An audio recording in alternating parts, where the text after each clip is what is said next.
Start recording. Here we go. You should get the message now that we are being recorded. Hi, Stephen. Yep. Okay. Very good morning, everyone. If I could ask you to mute yourself so we don't have any feedback. Happy New Year. Great to see you. I believe there will be some people joining us in a minute or two, but we always start sharp on time. So here we go. I don't see Mark actually with us, so I will start with myself, welcoming everybody. Hopefully you had a very good holiday period. We are all fully charged now, ready to go, and starting new year. Obviously, oh, here we go. Mark is with us. Thank you. So I just done.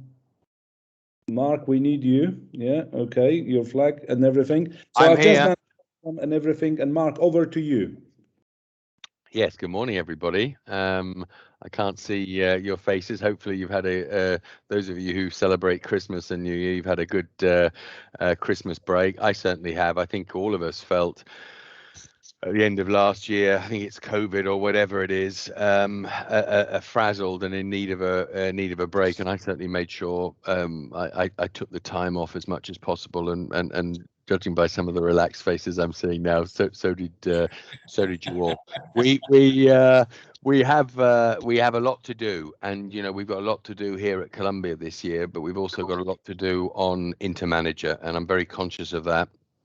I'm very conscious of the fact that we need to, although Kuba's bringing in some new members, I see over the period, we need to bring in the big ones, the not so big ones, and the small ones, and that's both as full members and associate members. So, Kuba, you and I, perhaps this week we can have a sit down and set out our targets. And then we need all of your help too to get those on board, because I do believe the more we grow and the more membership, the greater our membership, the bigger our voice and the more able we're able to do things. The second thing is our rules and principles, which we have to finalize now. We've talked about these long enough. Again, tomorrow there's a holiday here in Cyprus, and I've set this down as my job to go through so that I can then put it back to the committee and we get those finalized as quickly as possible. It'd be great to have those by certainly by the end of February up and running, so that we can go out. And finally, the voice. I do want us to really arm wrestle our way onto the round table and into very much into the powers that be, as far as the shipping voice. Not that we are the shipping voice, not that I'm the shipping voice, but that we generate this voice, because I think, and I think it's being said now too, that COP26, as far as shipping was concerned, was a missed opportunity, and it really is. And I think we need to get out there and get our voice and get shipping's voice heard much more. So we have that mandate from our board meeting last year, our annual meeting, and that's exactly what we want to do. So big year for us, a lot to do, and alongside that too, playing our part in the various issues that will inevitably come up. We had the oxygen cylinders and the concentrators last year. We had a number of other issues. There'll be other issues that come up this year that we want to really play our part and lead the industry on for the benefit of our membership, our seafarers, and shipping as a whole, because I do believe we have a massive part to play in that. So lot of work to do. So I'm thankful that I'm totally recharged, because I know what I've got to do, and together with Kuba, great assistance, we'll do that. But also with your assistance, and let's get the membership really lending putting its weight behind some of these things too. Just on a final note, I would encourage all of us to share information, share initiatives between the memberships. Columbia did a certain amount. It can certainly do more, but I would really like to see, especially some of our bigger members, sharing some of this learned knowledge, this corporate knowledge, experience out amongst the membership, so we don't all have to keep reinventing the wheel. It doesn't give us any commercial advantage over anybody else, but it certainly makes for a tighter association, and that's what we want. So happy New Year, and let's get cracking. Very good, thank you, Mark. And now my list. First of all, I don't know whether you picked this up or not. Natalie Shaw has been mentioned in dispatches, and she has been awarded MBE. That's a big thing from ICS, and we have supported Natalie.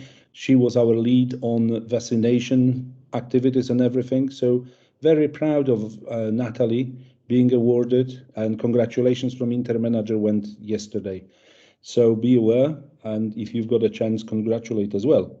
Over the Christmas period, we had some issues. One of our members had an issue with ITF, and we have been working on it. And I encourage all our members listening to that, if you do come across any issues with ITF, please report to your secretariat, and I'm more than happy to liaise, work on your behalf, and clean things for you as well, or work with you on that. We've got a new member, indeed. Mark already alluded to it. I'm in Poland, and I was in Poland before Christmas, going around here, and one of the maritime colleges here joined us now. This is the college which has been training a lot of our members, seafarers, and they see the value of being with us. They are part of Seagull as well. They used to be Seagull. Now they are global, forgotten the name of the global organization now, Videotel and Seagull together. So they are part of it as well. Okay, yes, I will be going back to members having a mandate from our executive committee board last year, asking our members of your dreams. Which way do you want us to go for 2022, but also further in the future? So expect my messages to all of you, asking where would you like to see InterManager, where would you like to see yourself in the shipping industry? What are your dreams and aspirations? I will also be going out asking for your statistics on vaccination for January or December, actually. I have to admit that InterManager members were well above Neptune declaration statistics, which is good. We do have one member who is 99.9% vaccinated as far as seafarers are concerned. That is absolutely superb. Okay, that's the member who's got Ro-Ro ships traveling across Baltic. The contracts for the seafarers are permanent and so on and so forth. And when I asked how did they achieve that, they said we can't afford otherwise. We have to have everybody vaccinated. So that's what we have. But on average, if you remember, I think we are very close to 60% those at sea. I will try to ask also how the split between shore and sea, so we can see how we are progressing with vaccination. And I will try to be on holiday from this Sunday. I'm going skiing. Austria is open now. So as far as I'm concerned, I'll try to dash out for a week. And this is the week when we don't have our Wednesday meeting. So I'll try some skiing. So that's all from my end. I will pause for a second now. If there are any questions, any comments, I'm watching out for any yellow hands. No, nothing. Everything clear and okay, very good. So we do have a guest speaker today, obviously. Guillaume is with us from SGS. Guillaume is based in Singapore, and he reported monsoon started. But he will be talking about crew welfare, actually, well-being, which came as a surprise from me, because we all know SGS from chemical side of things and so on and so forth. And I'm very pleased, and actually SGS is one of the very active members, and they are especially active when it comes to IMO. Gert is with us. Gert is our liaison officer between SGS, and he arranged for Guillaume to be with us today. So Guillaume, over to you. Yep, thank you very much, Kuba, and good day to all. I want to start wishing you a very happy new year and a healthy one. It's actually I'm showing the wrong slides here. So yeah, I want to wish you a happy new year, healthy one, wealthy one, if it's possible. But before anything, healthy, and I think this is the perfect timing for us to introduce you to a program called Crew Wellbeing Monitoring Program, and everything is working well, Kuba. So thanks a lot. I'm Guillaume. I'm based in Singapore, so I'm from the Singapore hub. But the program I'm presenting here is a program which is a global program from a marine service to you. So SGS because we have been dealing with the shipping industries and doing inspections since I think 1878, and we are a very, very large organization, so 93,000 employees. If I'm correct, that means we are, just to give you an idea in the context, older and bigger than the Coca-Cola company, if that can give you a little bit of a idea about the size of our organization. Now, you know us very well for our marine services, mainly driven by the environmental testing so far in more than 330 ports around the world. The map is not actually updated, but that gives you a rough idea about the geographical distribution of our capabilities. And you are using us, or the ship management company, ship owners are using us on a continuous basis so far for many services that you know well: ballast water, commissioning, testing, calibration of sensors, scrubber wash water, emissions, all the VGP testing, inventory of hazardous material. We do a little bit already of drinking water, and for some area of shipping like cruise and so on, quite a few more. But for example, indoor air quality, if your vessels are going to Brazil and so on. So it's not something new for us to deliver, I will say, services related to health and safety and well-being on board the vessels, but it has not been necessarily packaged the way we have packaged it today. You also know us necessarily for bunker fuel, lube condition monitoring, maybe a little bit of microplastic and garbage, as we do for gray water and so on. Anti-fouling coating, we have also a special center for that. Now, what you may not be fully aware of is how spread SGS as a whole company is globally, and we are actually offering services not only to the shipping industries, but to manufacturing companies, to hospitality industries like hotels, restaurants, shopping malls, and so on, supporting basically health and safety services, well-being, sustainability services, and so on. If you had a chance to start traveling, maybe Kuba is going to go skiing, and you might go to the Radisson Hotel, you will see the small logo you have on the bottom left here, or something similar to that, because we have developed through the COVID crisis, the COVID situation, tools to support our existing client in reopening and trying to get back to normal as soon as possible. So that's improving basically the working conditions for the employees, but also for the guests in the hospitality industry, for example. Now, for us, as I say, in the marine service, we are already offering some of this service on an ad hoc basis, on demand. And we have seen a lot of requests coming in during the COVID-19. Can you measure COVID-19, come and swab test, come and do air quality test for us because we have had a case, we want to know what's going on. Can you do that? Yes, we can do, and we can do in so many different countries. So a very large network is available. The idea for us has been really about transferring back this knowledge in order to adjust and offer basically a consolidated health and safety service for the crew well-being to the shipping industry. So in our industry, we are driven by the Maritime Labour Convention. It's a charter of right. We say, well, we can use that to compete somehow with ships that are running on substandard conditions.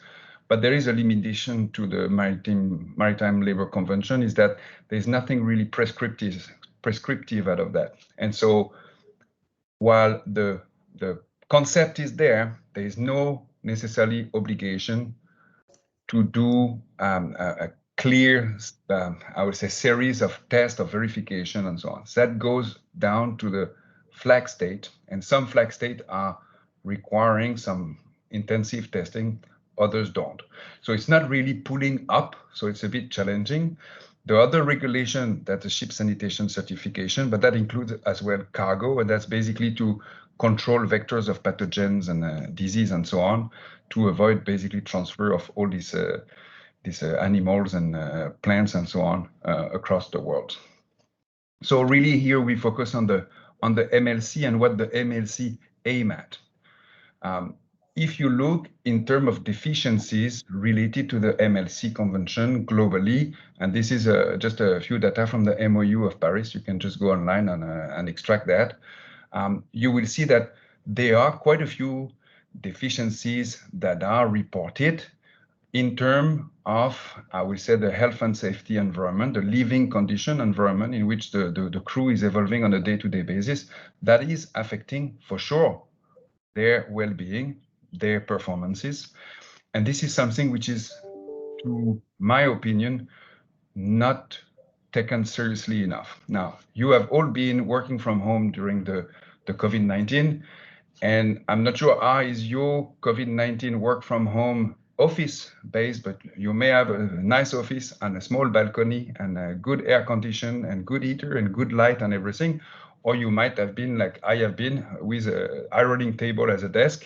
And this is not necessarily the most, I would say, comfortable condition, and that does impact actually performances.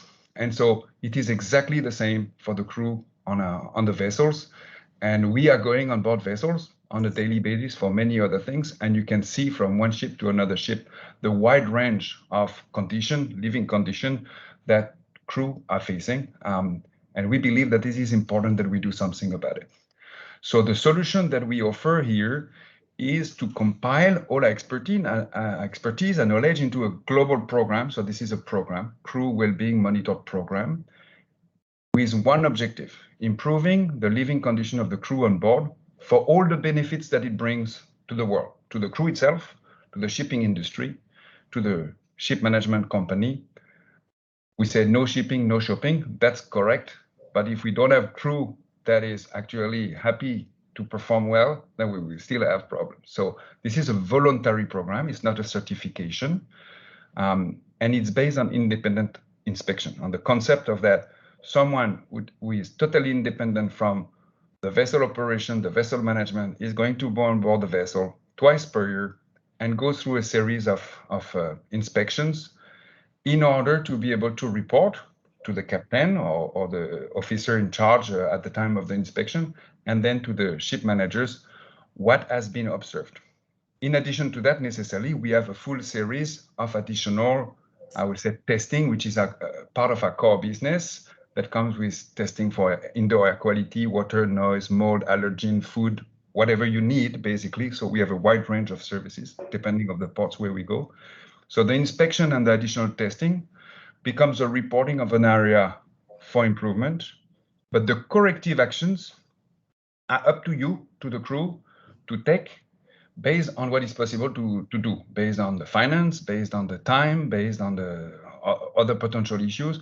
Our job is really to pinpoint where we see challenges, where we see potential deficiencies, and it is up to you to do something about it. So you will not be penalized for not doing it, but we will have helped you to define where you have potentially challenges. There are other benefits from it. First, you show the crew that you care for them, and that is not nothing. That's very important to show due diligence somehow. It gives you a social license if your organization has objective oriented toward environmental and social governance as part of corporate policy and so on. You also decrease the risk of potential deficiency or fines for inspection from the port state control when they come on board the vessels. You prepare your crew for potential inspection from port state control, and I will explain you how this scheme of this basically inspection scheme has been developed in a few minutes. If you have a large number of vessels, or you manage a large vessel and a number of vessels who are under that program, it gives you on a regular basis the possibility to start comparing the improvement within ships or ships group or ships types in different places. So you have access to this quantity of data that helps you to actually use that data for better management across the fleet as well. So the inspection is lasting 4-6 hours. That's what we are estimating. But the scheme of inspection, which is about 65 points of inspection, is flexible in a way that we do not want this program as a voluntary program to impact normal operation of the vessel. We don't want to generate undue delay to the vessel. We don't want to generate additional stress to the crew. So we let basically the inspectors, following their professional judgment, working with the chief engineer or with the officer in charge, the master, through the inspection, so that we don't impact too much the vessel operation while we are still doing the work of an inspection. So the inspection program, as I said, 65 points of inspection that have been developed based on the port state control guideline for the Maritime Labor Convention, the WHO Guide for Ship Sanitation, 2011, and the vessel sanitation program from the CDC, the Department of Health of the US, which is a very nice document as well. And roughly, we look at documentation. So the DMLC, I think that's part 2, that exclude basically all the contractual matters and the training matters, which we believe should not fall under the inspection program that we offer, in that we want to focus very much on the health and safety aspect rather than contractual matters. Inspection of accommodation, recreational area, smoking rooms, and so on. Inspection for the water, food, and catering facilities. And I use here water, food, and catering facilities because this is the exact same wording as in MLC. But technically, galley, food storage, kitchen, procedures, whether you have places to wash your hand before you eat, and so on, and so on, and so on. So sanitary facility are included, including laundry area. And that also include hospital area. So we have that list of 65 inspection points that we try to go through according to whatever is possible to do during the inspection. Report to the master, final reporting with recommendation, and the mark. So basically, we have developed the SGS Crew Wellbeing Monitored mark, which is a mark with a unique QR code, which is specific to the vessel that you can put in the vessel, like you can use in the email from the superintendent communication and so on. By scanning that QR code, you will have access to an overview of the program, which is a publicly available information based on the QR code that gives you the information, this vessel, this IMO number has been inspected and is part of the crew well-being program, and an explanation of what the crew well-being program is, but does not include the inspection report and all the reports that are related to the additional testing we do. These are password protected, so that remains basically an information which is confidential between you and us. So in order to access to that program and get the benefits of all this information, logo, and I would say social license somehow, you only need to do the survey twice a year for the vessels. All the additional testing that we can offer here is non-mandatory. It's just adds-on. It's up to you. So remember, the objective here is improve the living condition using third-party inspection from our inspectors. There's no penalization in that the corrective action are at your discretion. Necessarily, it's encouraged. Otherwise, the program is useless. And it shows leadership in the industry. We want to pull the ship under our management up in the overall picture. So the more we are up, the more we are pushing the entire industry up. And those who are sub, I would say, level look really, really bad. So eventually the inspection will be more enforced in those that are, I would say, under the really minimum requirement. Now, in terms of additional testing, we're talking about drinking water, which is an obligation. Actually, it's not just the drinking water; it's potable water, meaning also the water you are going to use for the cooking, for the washing, and so on. We have cleaning verification inspection. That's just to verify that general cleaning procedures on board the vessel are actually adequate. They are cleaning and killing organisms. This has been actually implemented in the hospitality industry to verify that bacteria actually are killed, organisms are killed, so we can consider that the virus has been removed. So that's to decrease or give a confidence that the cleaning procedures actually allow you to remove risk of transfer of pathogens when there is. Swab testing for COVID-19. Indoor air quality is super important, particularly on board a ship. Just because we are sailing in the middle of the ocean doesn't mean the air quality inside the vessel is actually adequate. That requires that the aircon, ventilation, and so on is working perfectly and maintained. You can, through indoor air quality monitoring, actually find out whether you have issues in certain area of the vessel and take action accordingly. And that goes together with what we call fungus to allergen index. That's basically the mold, because there is a risk to have development of mold in many areas of the vessel that can be clean. But sometimes the source of the mold is difficult to find. And by working on the ratio between the quantity of mold to the overall allergen quantity, you can actually find out whether you have a source of mold somewhere in the vessel or not. So you can actually try to capture where this issue can come from. noise monitoring, gray water analysis. We have a long list of different testing that we can offer. Again, SGS is a very, very large testing organization, so there are multiple possibility. What we really want to do here is to consolidate a series of, I would say, routine tests and basis for supporting healthy environment for the crew to live in the living condition, so they can actually feel well on board the vessel. And that's just to give you a short introduction of the program. I could make a longer presentation and go into details into what kind of testing we do for drinking water, how the ATP tests are actually carried out, and so on. We can take that at another time. But I just want to inform you about this new program we are launching, and give you the opportunity to realize that actually we can deliver and deploy these services globally for you to support crew well-being on board the vessel we are managing.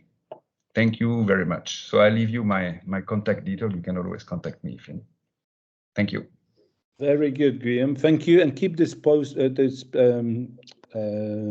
slide on for a second.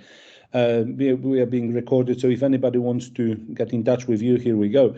Now, I've got two questions for you so far. You didn't mention money, so how much is it to enroll you on? Is it a scale where you can choose what services do you have, or is it just a monthly subscription, yearly subscription? If you could evaluate on that, please. Yeah, so you know a program for the general environmental compliance, the structure that we have for a general environment compliance program. We have a fee for attending the vessel, and then we have fees for each of the different testing that you may want to do. So we always say try to bundle as much as possible. And when it's only sampling, it's much easier than when you have sampling plus an audit scheme or an inspection scheme. But the plan here is really to work on the same, let's say, approach where we have, let's say, a fee for attendance on the vessels, and that includes this roughly 8 hours or up to 8 hours of work. And then depending on how many sampling points you want for your drinking water, how many points you want for your indoor air quality, how many points you want for your, noise monitoring, then this accumulate afterwards. So you have the inspection program on one side, which is an attendance fee only. So it's that standard. And then you have the fees per test you want to carry out on board the vessel, because maybe you want to carry out only one test, maybe you want to carry out many tests. And so that's really flexible. If that answers your question. Our members need to get in touch with you, or do they go on a website and they can choose, pick up, pay as you go? What's the scale? No, so the idea is you get in touch with us because we can coordinate with you, with the members, with the superintendent, which port is actually more adequate to do the inspection. So again, our objective is not to put additional pressure on the crew, but to add, let's say, value, or to give value to the crew. So we want to be able to offer this inspection in a flexible way through our entire network in the places where we can, I would say, best serve the objective of the program. Very good. And now PCR testing. Do you guys do that? Can you be called on board and do the PCR before the crew has to travel, for example?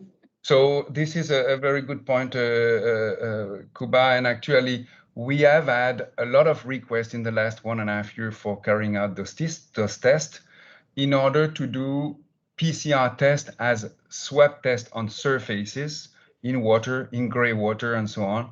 We can offer those services in many places. And this is part of the standard testing program that is part actually included in this program.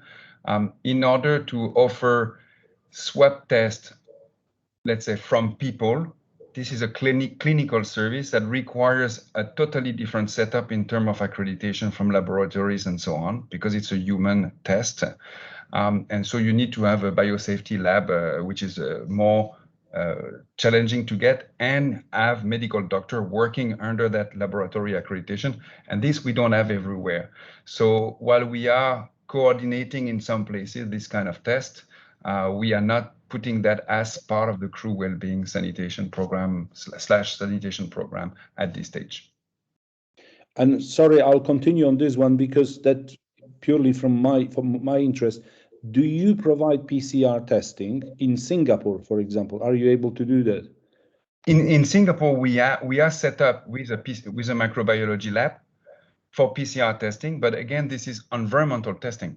So this is PCR from tests. So you do a swab test on the surface, on the doors, on the handles, and on the tables, and so on, but not on clinical tests, not on people.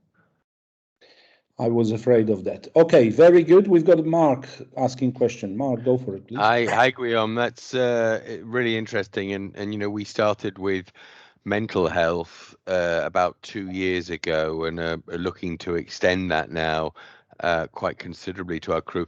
What I'm seeing though from what you're doing is it's more of health, hygiene, and sanitation than well-being as such. Yeah, I mean, you're not. This is more sort of from a vessel side as opposed to a crew side.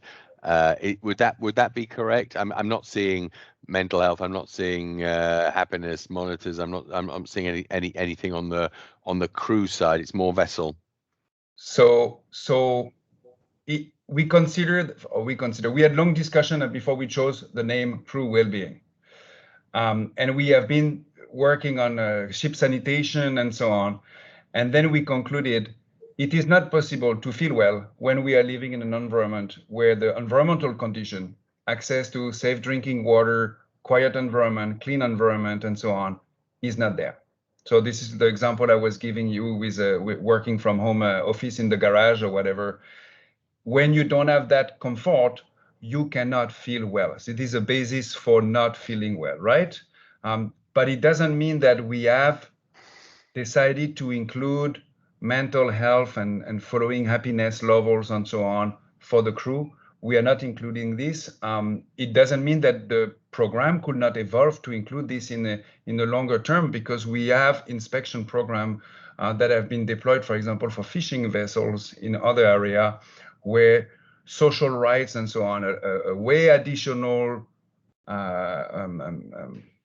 points basically have been adding to the program. So here we are very much looking into the living environment in which the crew is evolving as a basis for feeling well. But it doesn't include, you are right, mental health, contractual matters, and so on. Correct. Gert, please.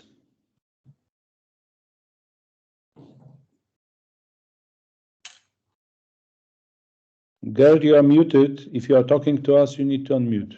Sorry, thanks, Kuba. I just wanted to add one aspect to this, to the presentation, that what you see here, of course, is what we elaborated from our perspective, from our being on vessels, our belief in what is feasible and so on. But don't forget that this is, of course, a concept that if you get the point, then it is, of course, also able to take this as an inspiration to add your personal concerns and your personal ideas, to customize it in a way to your needs and to your fleets, to your visions. So that's just what I wanted to point out. But we are not saying you can buy this car and no other.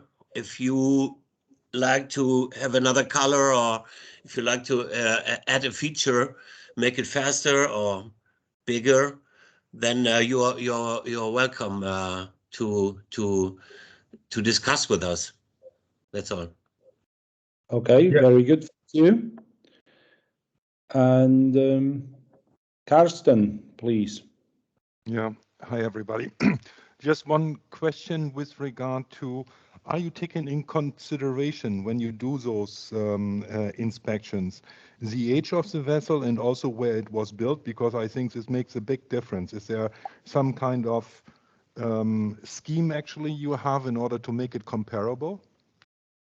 No, at this stage we are working on a verification of this list, and so we have already, I would say, a basis for generating the standard and our internal procedures. So when we train our different team, we tell them this is okay, this is not okay, this is average okay, right? So again, the professional judgment of an inspector, I don't know, for example, sitting in Australia, in Manila, in the US, or in Germany, may be slightly different, right? But the scheme must remain the same.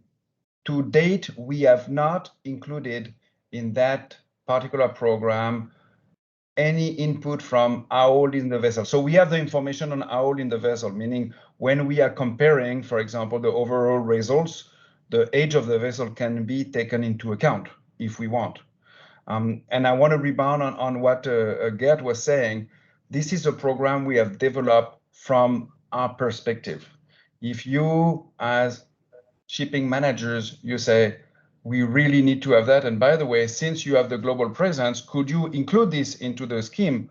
We could do that. And we could see how we can actually adjust the program in order to fit better the purpose of making the crew, I would say, living condition better. Because this is the objective from our point. Our point is to make sure that the crew benefits from those inspections.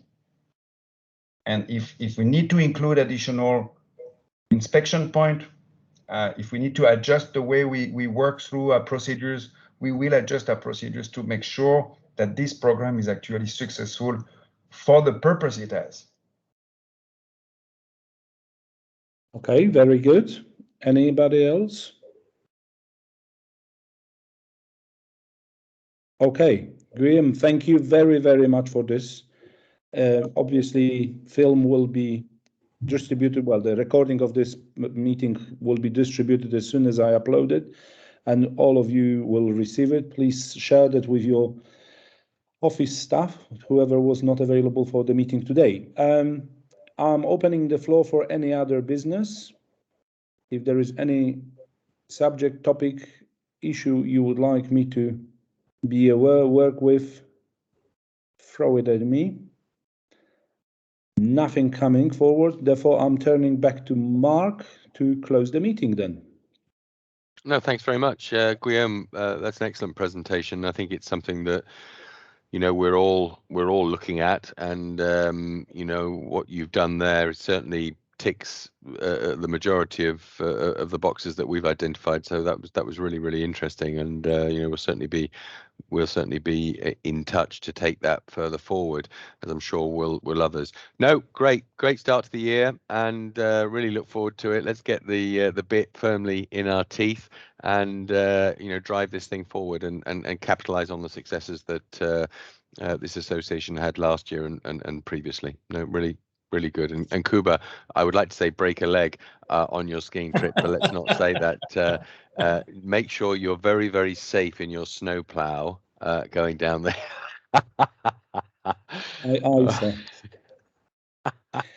Very good. Thank you all, and I'll see you in 2 weeks' time. We will be talking about the unannounced alcohol testing.